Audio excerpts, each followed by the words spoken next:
Thank you. I'm going to call the meeting to order then, and the first item is approval of the agenda. Can I have a mover and a seconder to approve the agenda? Moved by Larry, seconded by David. Any issues with the agenda? All those in favor? Opposed? That is carried. Are there any disclosures of pecuniary interest or the general nature thereof? Seeing any, Regina, I can't see you, but I'm assuming you didn't say anything, so we'll say that you don't have a pecuniary interest. No, I don't. And adoption of the board minutes of the previous meeting. Can I have a mover and a seconder to adopt those minutes? I'll move it. By Laura, seconded by Regina. Any issues with those minutes, corrections, clarifications? All those in favor? Opposed? In favor. That is carried. Thanks, Regina. Delegations and presentations, there are none, so no consideration of delegations and presentations. Consideration of correspondence, there was none. Report 8.1, statistics. Lisa, do you want to highlight anything in that? Yes, thank you. Well, you see the up to August 31st, 2021 statistics, materials statistics.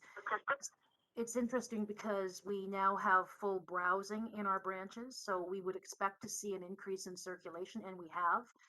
Did a little bit of analysis, and interestingly enough, in several of our branches, circulation is actually higher this year than it was in August of 2019, in spite of being open 50% of the hours. And as I stated in my report, which we'll get to, staff are doing a lot more now because people have become used to relying on staff to gather materials for them, place holds for them. People are becoming much more comfortable placing holds, so we're noticing that the amount of materials that we're delivering between branches has gone up exponentially. So that's really quite interesting that in spite of being open fewer hours, staff are extremely busy getting materials into people's hands. So that's good to see. In terms of our electronic resources, as you'll see, they're strong as well, not surprisingly. Computer use, we have computer use in most of our branches. In some of our smaller ones, we can make them available on demand if somebody needs it, but because of the limited space in the branches, we really can't have browsing and computer use happening at the same time. So in some of our branches, specifically Brownsville, Burgessville, Embro, and Harrington, we're not seeing too much, or Mount Elgin as well. We've seen a fairly sharp increase. You won't see it now until next month in the statistics. We are printing off vaccination certificates free of charge for people. So the public computers have been very busy, especially in Ingersoll and Tillsonburg, with people coming in who don't have a printer at home or need help. We're not entering health card numbers for them. They're going to the public computers and we're guiding them through the process. So people are quite appreciative of that. In terms of the attendance, we're seeing again a good steady increase. People are really glad to be able to come back into the libraries. These numbers also include people who come for curbside. So there's not many. The vast majority are comfortable coming into the libraries, but there is certainly still serving a need. People who are uncomfortable with coming indoors, families with children who prefer not to have to bring the kids in with masks, so they'll stay in the car and staff will go out to them. So did anyone have any questions or comments about the statistics?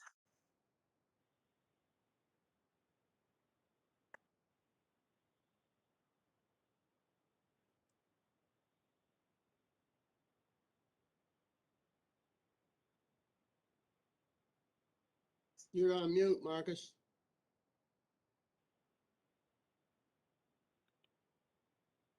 Board on statistics? Is that it for statistics, Lisa?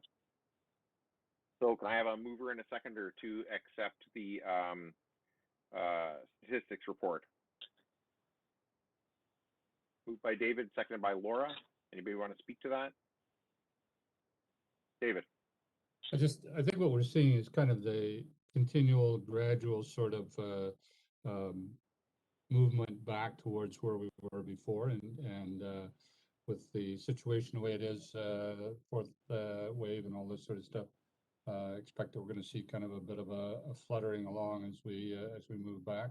It'll be particularly interesting when we get to the rest of the report what did we learn. So I'm glad to see what we're seeing. We've got a ways to go, but I'm fairly happy actually. Thanks. I think along those lines, I'm kind of curious to see when we get into sort of an October and November post implementation of the full certificate, because I think in a lot of, short of masking, in a lot of ways, once we're in a certificate world, that's about going to be the freest access that we're going to have, very much approximating the access that we had before. And it'll be interesting to see where what direction they go in. Do they continue to go in a certain direction? Anybody else before I call the question? Lisa, I was wondering if you get much feedback from patrons on the hours. Like, are people understanding of the reduced hours, or are people kind of wondering why there's not more access, or kind of where are we at with that?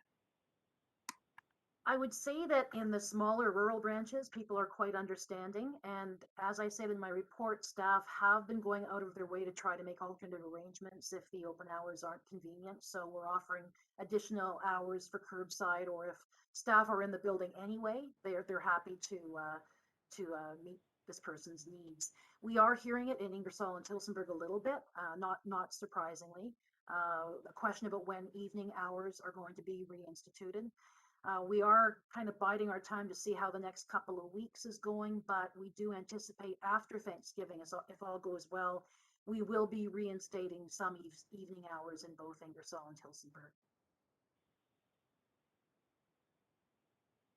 Anyone else?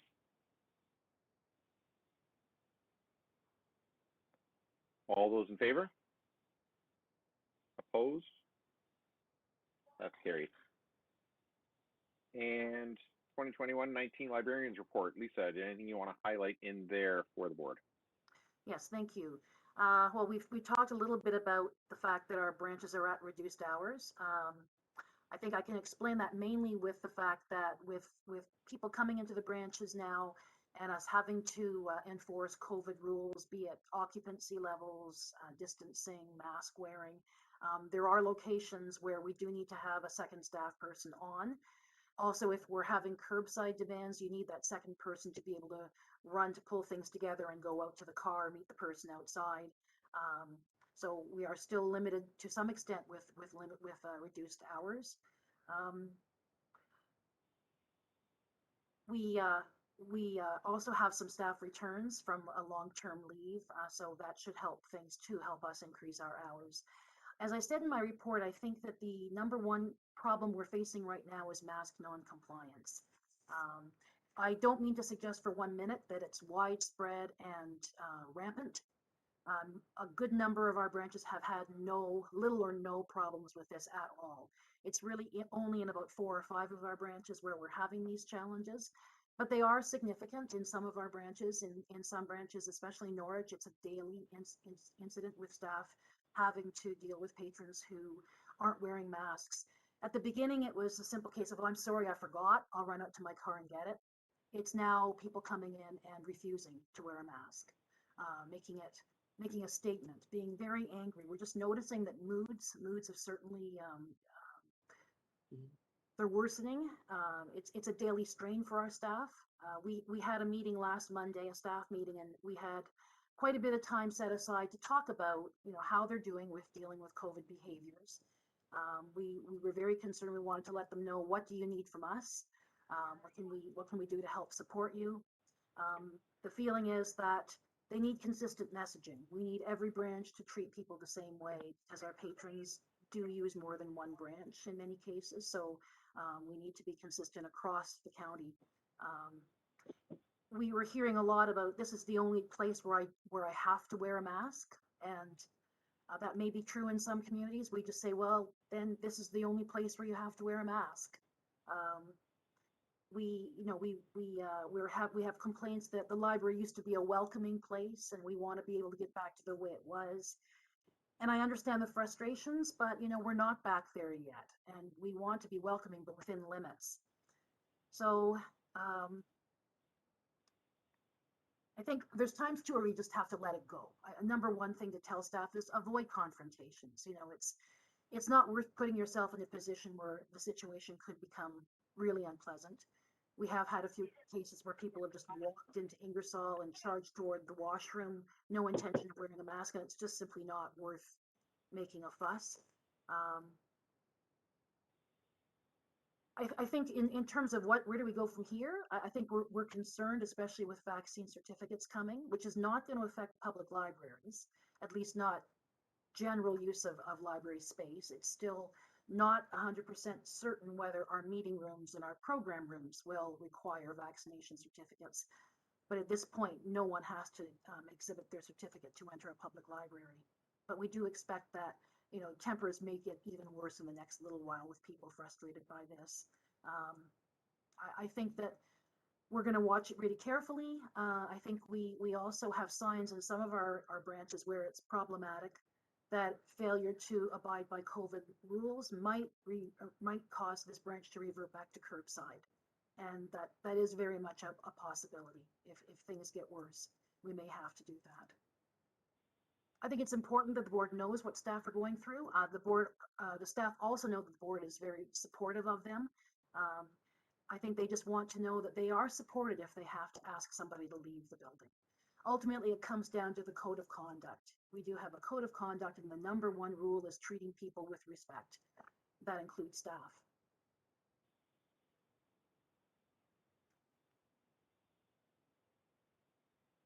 The rest of my report. Lisa, before I ask the board for questions.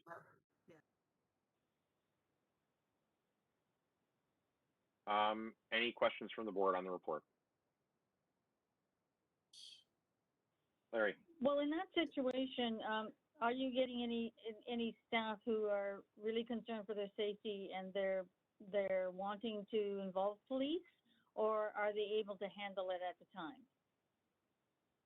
I would say we've only had a couple of situations where the people were aggressive, and that was in our larger branches, Ingersoll and Tillsonburg, where there is a team of staff on site, so they can support each other and back each other up.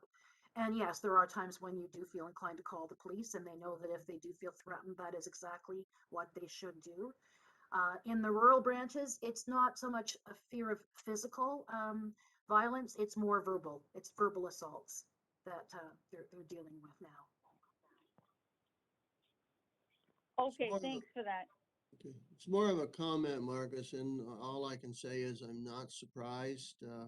I've been dealing with this in Norwich for a year and a half, so I know exactly what the staff are dealing with, and it's and I do have to reiterate, though, from my perspective, it is not just, and Lisa can elaborate, imagine, it is not just one group that are that way. It's kind of all across the board. So as you said, Lisa, if the only alternative you have is to go back to curbside, the only other thing we would have is to close it completely, but that's not being fair to the people that do want to use it. So I guess the option of going back to curbside would be the only one we have left, because I don't really think the librarians get paid enough to get verbal and or physical abuse. So those are just my comments anyway. Anyone else?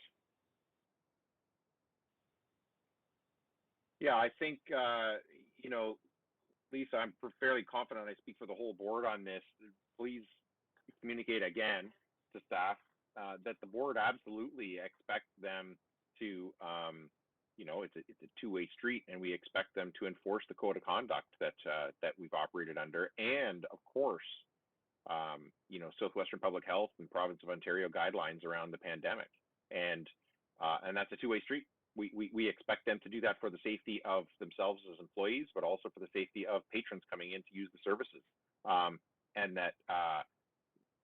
Certainly from my perspective as chair of this board, I would expect no less. And along the same vein as how County Council last week passed a vaccine mandate policy for the protection of employees and by extension of residents, I would say exactly the same thing goes for people coming in wearing masks. It's part of it is employee safety, and part of it is continuation of delivery of service. So to me, it's a very real option to say, if we can't guarantee our employees' safety because people are coming in and not wearing the masks and then causing verbal or physical, frankly, altercations, then I think it's a perfectly reasonable step to say we'll continue to deliver the service, but in an altered way that reduces the chance of that confrontation, which would be curbside only. But I would ask that you just absolutely make it clear to staff that we have their back, and I don't want them to be in any situation where they're dealing with a resident and they're wondering about, will I be challenged later as to why this resident wasn't given the access that they asked for. I think it needs to be absolutely clear from this board to those staff members that that is not something that they're going to have to deal with. We're clear as to what they have to do, and we will support them in doing that. And they don't have to worry about that as part of their day-to-day job. Deal with the situation they're in as safe a way as possible and get back to doing work, and not worry about any repercussions from the board level. I may have stuck my neck out a little bit there as chair of the board, but I don't see anybody here challenging that, frankly. But by all means, speak up if you do.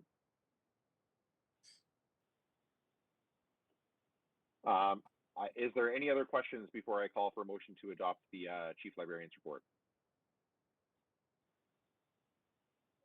I have a mover and a seconder, or did I get a mover and a seconder for that, Lisa, before we? No, mover and a seconder. Larry, Laura, anybody want to speak to that? All those in favor? Opposed? None. That is carried. And on we go to library business plans, goals, and objectives. Lisa, do you want to speak to that before I ask the board for questions? Yes, thank you. Before we get into discussion, just want to briefly say that appended to the business plan is the library-specific county budget survey results. I thought that would be, it was very timely to receive that. I thought it would be an interesting thing to consider too when we talk about where our focus should be in the next year. We are still in recovery mode. We do have a year's extension for reaccreditation, which is a very good thing. I think some opportunities that have arisen in the past while make that a real positive, specifically the diversity, equity, and inclusion work that's going on. And also in accreditation, there's two parts to it. There's the system itself that gets accredited, and that's largely policy work. And there's also the branches that get accredited. Now, all 14 of our branches are currently accredited. In order for us to reaccredit them, they have to meet a number of standards, and one of them is the number of open hours that you offer and other things. And when we're not still up to normal operations, it's going to be hard to meet those. So I think hopefully in 2022, we'll be at a point where all of our branches can again be accredited. So the proposed actions for 2022, achieve provincial reaccreditation, policy review, which is again a continuation of what we've been doing the last couple of years in order to meet accreditation's requirements. Number 3, evaluate the impacts of the pandemic on library services. And we've been talking about this quite a bit the last few meetings. You know, as bad as the pandemic has been, it's also provided a lot of opportunities, and it's forced public libraries to really reevaluate the way we provide service, look at what we've done since we've been closed and then reopened and so on. And how can we take the best of both the old system and the new system and maybe develop a hybrid? So we have a needs survey online right now until the end of the month. We're working a lot with staff in terms of getting their feedback. We're looking at the programs and services that we have introduced since COVID. And as you can see from my report, staff have a number of new ideas. I think one of the most exciting ones is developing a hybrid system of programming. So we'd be able to offer in-person programs as well as virtual. Interestingly, you can't replace in-person programs. Of course, people want to be back together, but we've heard from so many people how important the virtual programming has been to them. And my staff tell me that the number of rural families in particular who say, this is the first time I've been able to include my children in library story times or library programs because we don't have reliable transportation. We're a one-car family. I'm a single mom. Whatever the reason is, it's been very inconvenient for them to get to the library. So being able to provide virtual programs is something that we feel is something we should be doing on an ongoing basis. And lastly, development of technology plan and technology leadership. As you know, we're part of the Bridge and Edge projects. We're getting some preliminary results back from a peer comparison report, which surprisingly for me showed that we're actually quite below average in a number of areas, including areas like maker culture and lending of technology. So we haven't been able to dig deep into that survey and what it all means, but it will be interesting. I think as we move forward, as we move forward with planning Maker Labs, Megan is doing the rounds of touring other libraries' Maker Labs. When I was on vacation last month out west, I had a private tour of the Edmonton Public Library Central Branch Maker Spaces, which was wonderful. So I'm hoping that next month we can provide the board with a presentation just to give you a better idea of what is maker culture and what can you do with it. You know, I think part of it is building a maker culture where our staff are given opportunities to play with things and be exposed to technologies on an ongoing basis rather than get training and not be able to practice it for months. So one of the roles we have for possibly having 2 summer students next summer, as well as helping with summer reading and Ox on the Run and virtual programming, is to be able to coach staff on maker technologies. So even though planning for next year does seem somewhat tenuous because we don't know what it's going to be like, I still think this is a fairly ambitious plan. We're taking work that's been in the works for a fair amount of time, but I think we'll go a long way in terms of visioning new library service and improving what we're already offering. Thanks, Lisa. Questions or comments from the board? Larry. It's just a comment, and Lisa commented about the Edmonton Library, and she's, I think, next month. I thought she was going to say maybe the whole board should fly out and have a look at it as well because she was so impressed. But unfortunately, that didn't happen. So. No, I took a lot of pictures. I will share those with you. Okay.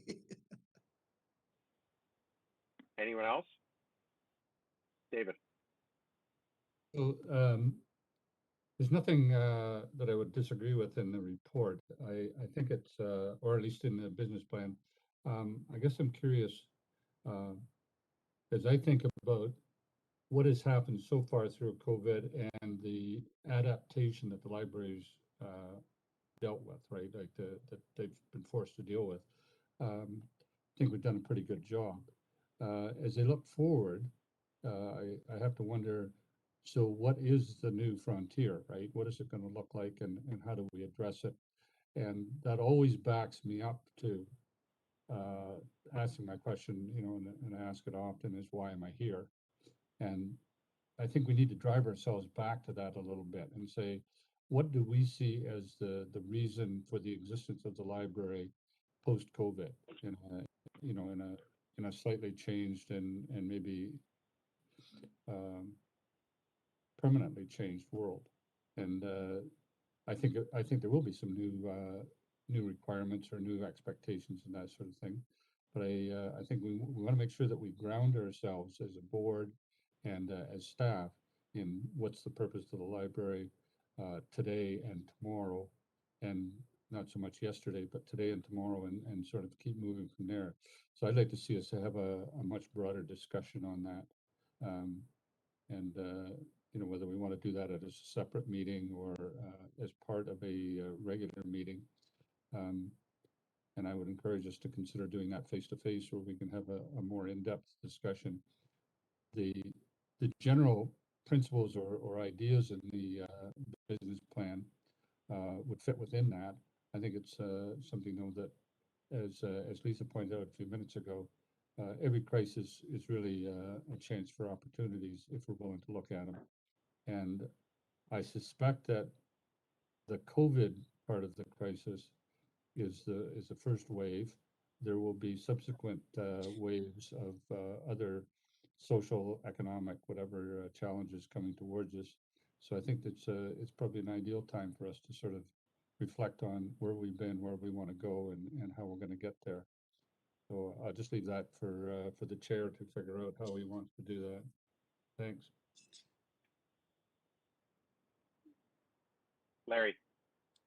Just on a more serious note, though, I don't think we can sit back and say, well, we're going to be closed down. We have to move forward as if we're going to, the library is going to be open at normal hours and everything through the year. And if that happens, great. But we don't want to also be there and say, well, we could be closed down part-time if a fourth wave hits, so we're not going to do this, we're not going to do that. Then we end up, if that doesn't happen, we're going to end up in really bad shape. So I think we have to just move forward and carry on, and as if next year is going to be a normal year.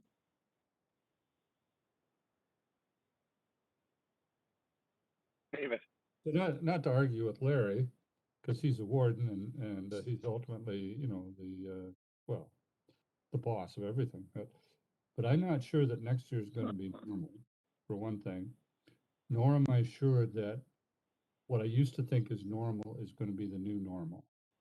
And that's where, you know, Lisa's experience in Edmonton, like any experience where you see something new and different, is an opportunity for us to kind of let our minds wander.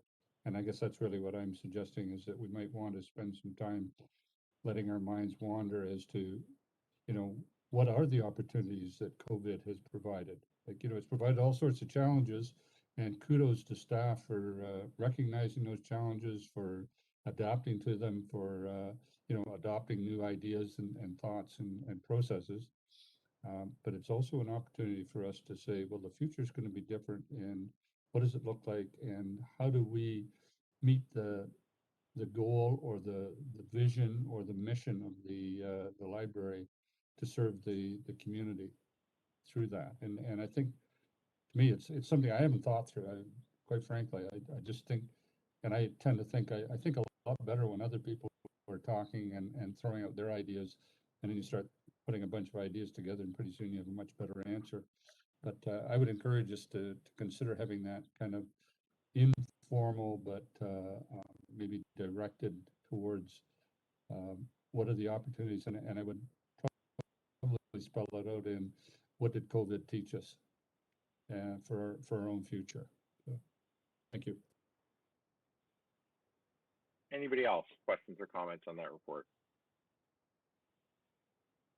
One final time on it, if I could. And see, I'm David's nemesis. I'm the reason that he thinks.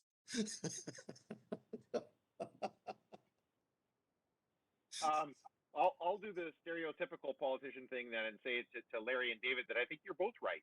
I would suggest that from a staff point of view, I think Lisa and the branch staff have to sort of proceed to some extent towards a reopening and a business as usual. Of course, it won't be the same as pre-March 2020, but to some extent that they're I'm sure going to do some things on their own just differently, because that's the way that it is. Masking and certificates, of course, but other little things, I'm sure. And I'm sure they will suggest some things up through Lisa to the board as well. But I think also I've done a lot of thinking about this and talking with Lisa over the summer about it. And we had planned that at this September meeting, we would have that kind of thing that you're talking about, David, of kind of finish the normal business of the board, and then kind of clear the table and sort of say, okay, what do we all think here? Everybody just lean back in your chair and let's think about, why did everybody want to be on the board? Where do you see the library? Not in 2022. Where do you see the library in 2032, 2042? What? And have a very informal discussion. But the thought was that that should be in person. That kind of choose your aphorism, blue sky, brainstorming, out of the box thinking, whatever, would best be done if we were all sitting around a table, vaccinated, physically distanced, etc., but able to look each other in the eye and have a more human experience to talk about that stuff, and then sort of see where that goes. What does that turn into then? So I'm suggesting to the board that we do that in October. I talked with Lisa about it today. I talked with Amy and HR about it today, and about how soon we would know what our vaccination status was and how we could manage something like that. She's confident that whether we know vaccination, whether everybody's vaccinated or not, that there would be appropriate policies in place that we could accommodate that in some meeting at OCAB. and do that kind of thing. So if that's generally agreeable to the board, then Lisa and I will plan on that for the October board meeting, probably regular agenda items, and then a sort of, clear the table, put away the laptops, kind of, just chew out all possible options. And then does that turn into a strategic planning session or whatever? I think should kind of be as a result of what the discussion is. I don't want to presuppose it and sort of box anybody in any way, really. I would like it to be as open a discussion as possible. In particular, I'll be honest, I'm concerned that I want to hear the non-elected members of the board more, right? There's always a tendency, I know for me, there's always a tendency to talk and dominate a meeting. And I think to some extent, David and Larry and Don would say the same. And if we're honest with ourselves, and I want to be sure that the non-elected members of the board feel that they have the time and the space to say all the things that they think about the library of the future. There's only 1 year of this board left before there's a new board, and some people here will be on it, some people won't.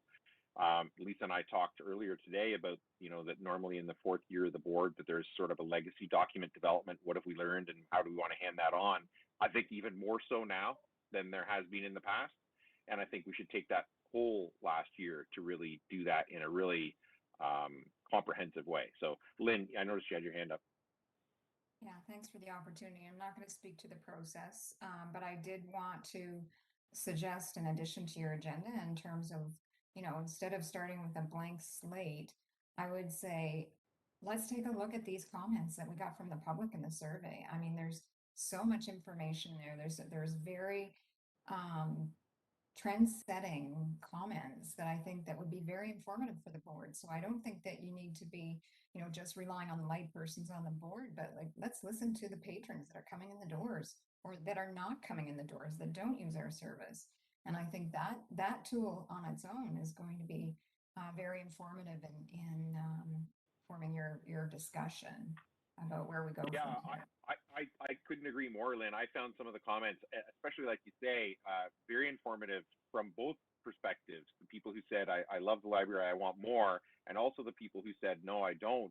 I think we have to look, this will form part of that whole discussion later on, but absolutely informative to it. And I certainly didn't mean to say that we would not use tools like that. I just don't want to start off necessarily using those tools because I want to ensure that the board makes its own path, I think, forward as to how they want to deal with sort of the future vision aspect that David was talking about, and take the time. We have some time here, and I think we should do it kind of slowly, and the board should find its way forward into whatever that process wants to be. But there are certainly comments in that survey that I will be bringing forward, whatever that format is. Regina, were you trying to say something there? No, I was agreeing with you, though, Marcus. I think it'd be really nice to have that discussion face to face because it's, we all know the challenges of Zoom type meetings and, people taking turns and that kind of thing without the actual visuals in front of us sometimes and tech problems like mine today. But I think that is really important now that we've got really used to what COVID really means to libraries, and we know it's ever evolving. But it's nice to have that time to just spitball some ideas and see what more we can learn and where we can go for information if we're all a little stumped about something. So I think that'd be a great idea to have it as part of our next meeting. Shorten the business part, I guess, a little bit if we needed to, but to just open up that discussion and see what people think.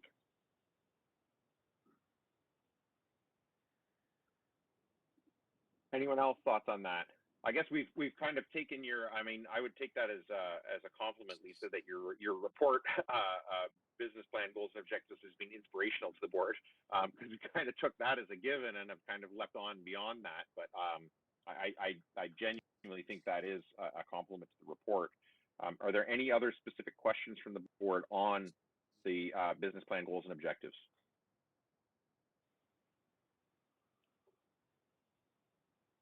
David. I have to find the unmute button here. I think though the business plan, goals and objectives are to help create the budget, right? And so out of that, always find it difficult to do a budget if I don't know what I want to do. And that's, but I think we're caught in that kind of scenario where the discussion that you're proposing for October would have been nice to have it in, June, July, or August or something. But that as it is, the one thing that um, I think is a challenge, and I've said this years before,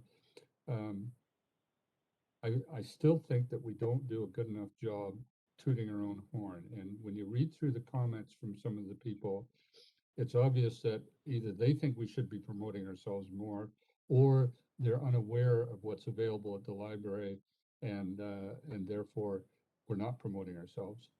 And so as we think about, and I'm not a media person or communications person, so I won't jump into that very far, but I do think we need to do a better job, and that probably requires a bigger budget for the promotion, for getting the word out to the public of what's available. And I'm a firm believer that we can't be all things to all people, so I don't think we should be aiming for that. But I do think that when you're doing something, that people should be aware of it. And a very simple example, if you ask the average person in Oxford right now who is and I was just a few minutes ago, looking up, how do I get a vaccine passport? And I don't have a printer. And then Lisa says, well, you can do that at the library, right? But 5 minutes earlier, I probably knew I could have if I thought about it for a minute, but I hadn't thought about it. It's one of those things that we have a great library service and great staff. Like the one thing you hear all the time is how great the staff are. I just don't think we toot our own horn enough. And so my suggestion to Lisa and to Lynn would be, I would encourage us to consider investing more in promotion and outreach, if that's what you want to call it, rather than less. So, because as we evolve to the next, what's the library going to look like in 2025 or whatever, we need to be able to share that with people, and we need to be able to engage people in that. And that to me is outreach and engagement. So I would encourage us to consider spending more on that. And as much as Lisa will find this hard to believe, maybe we should spend $1, I'm saying, less on hardcover books or on actual reading books. And but that's just me.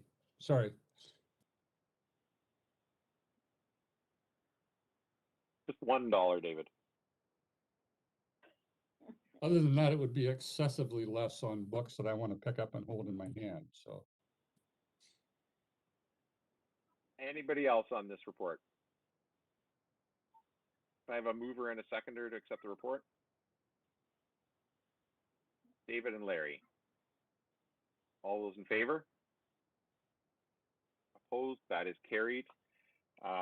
No unfinished business, no notices of motion. There is listed here under new business inquiries and comments, Oxford County COVID-19 workplace vaccination policy. Lisa or Lynn, was there something in particular that you wanted to say about that one? I should have talked to you about that earlier today, Lisa, and I didn't. I apologize. Well, we felt it was an important thing to get on the board agenda because all board members and committee members are also included in the list of employees, if you will, that are falling under that county policy.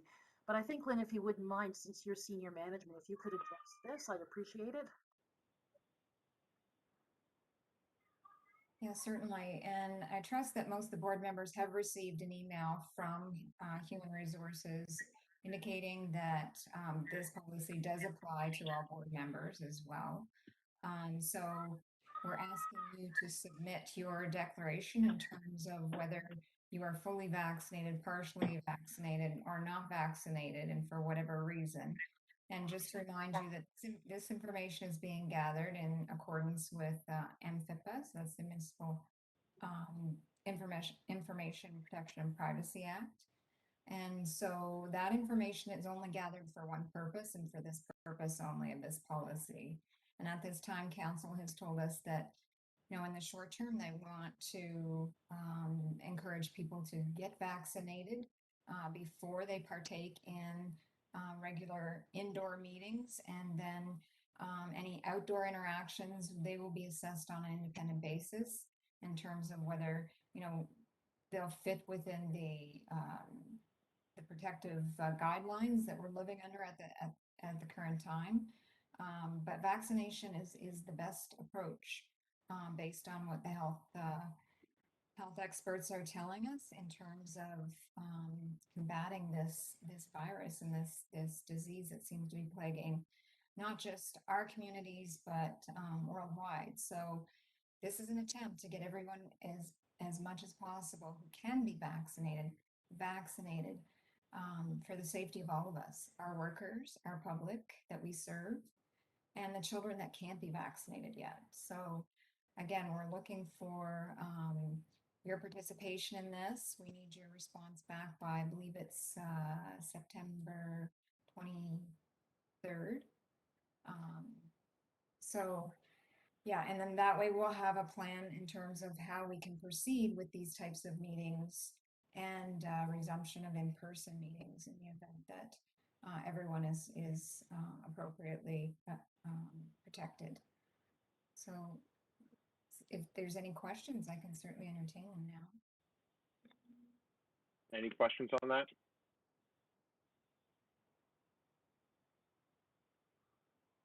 Not seeing any. David? Just as long, Lynn, I did see an email, I just haven't dealt with it, but it has to be simple enough that somebody like me can actually figure out how to get my vaccine information to Amy and whoever. Is that right? That's really what Yes. we're looking for here. Okay. Yeah. So, so that's simple enough as long as it is, you know, I'm double vaccinated. I would be triple vaccinated if I could be. But I think it's one of those things where I want to be respectful of those who have fears or concerns or whatever. And I'm not terribly worried. If I understand right, though, you will not have to have a vaccine passport or certification of double vaccination to go into the library, right? That's I find that a little bit troubling, maybe, but I do want to be respectful of people's right to choose, I guess, whether I agree with it or not. But and so that always raises the concern, and we kind of talked about this earlier about, well, how do we make sure that staff are safe? And you know, if they've all done their part by being vaccinated, hopefully they feel safe from that. But I am concerned for staff. Like, I'm not terribly worried about me, but I am concerned for staff, and we can't, if I understand right, we can't ask, or I guess the policy would say that we can, either they're double vaccinated or they have to declare that they're not. Basically, is where it's going to end up, right? Are you talking about staff now, or are you talking about the public Yeah. entering the library? Staff. Yes, staff can say that they aren't vaccinated and they have no intent of getting vaccinated. And so then they have to be tested every day when they come into a county facility or come to work. They have to get tested before they can attend work. And they're going to have an education, a mandatory education session to learn about, you know, the need for the vaccination and the benefits of the vaccination, not just for them, but for everyone. Okay, thanks. Larry? Just a comment again, and we're talking about this, and I was on the phone this morning with a resident, and it was between half and 3/4 of an hour, and basically what we were doing was discussing exactly what we're discussing here. And I told him, from my understanding of the county policy, what was going to be coming down was that yes, we would like to see you get vaccinated, but we also realize that we can't force you to, but there are options and alternatives that you can undertake. Because I don't know if any of you read the press release that came out from our one radio station here, where it come out as almost it was mandatory vaccinations at Oxford County. And we all know that we would like to see that, but we also know that under the freedoms of health and safety and all those other weird and wonderful things, the rights and human rights, that we can't mandate it, but they can do it on their own. But we are providing an alternative for them if they, for whatever reason, can't or won't or whatever. And the person I was talking to seemed quite comfortable with the fact that we are offering alternatives rather than thou shalt do this. So, I mean, I just wanted to add that to the discussion as well.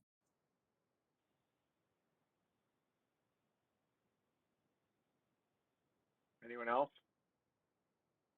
I don't want to belabor it, and I don't want to really redebate it, but I certainly my intention in bringing the motion to county council and my understanding and interpretation of the motion that council passed as a resolution was that the alternatives would be in the short term. But having made it a condition of employment for new employees, yeah, certainly my expectation is that everybody will be vaccinated. That's just speaking as personally, that's certainly my expectation. But I don't know. I don't really know how we could sustainably go on having suggested to some employees that their vaccination is mandatory and then allow others to opt out. I mean, legitimate medical and human rights exemptions accepted. But that's, I mean, again, I'm just stating my personal views on the resolution that council passed. But if there's nothing else, we can move on. That was it for new business inquiries and comments, I think, unless anybody had anything else. There is no closed session, so no consideration, and a motion to adjourn. I'll make the motion. Moved by Regina, seconded by David. All those in favor? And we're adjourned.